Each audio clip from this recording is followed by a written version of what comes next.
Общий komplekt narxi 22 ta ko'rpacha, 24 ta yostiq mijozimizga 12 million 700 ming so'mga tushgan. Juda qimmat. Agar o'zingiz qovutsangiz yarimidan arzon narxga chiqadi debdilar opamiz.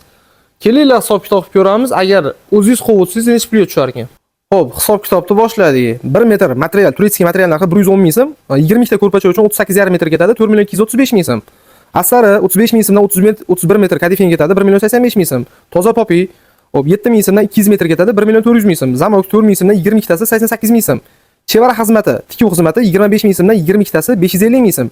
Toza paxta kilosi 16 ming so'mdan 154 kilo ketadi, 2 million 464 ming so'm. Qo'qish xizmati 50 ming so'mdan 22 tasi 1 million 100 ming so'm. Turkiya yostiq jild ikki taraflisi donasi 75 ming so'm, 24 tasi 1 million 800 ming so'm. Sintfolli yostiqda donasi 50 ming so'm, 24 tasi 1 million 200 ming so'm. Hammasi bo'lib jami 13 million 932 ming so'm bo'ldi. Biz shu komplektimizni mijozimizga 12 million 700 ming so'mga sotganmiz. Siz hali ham narxni qimmat deb o'ylaysizmi? Fikringizni izohlarda yozib qoldiring.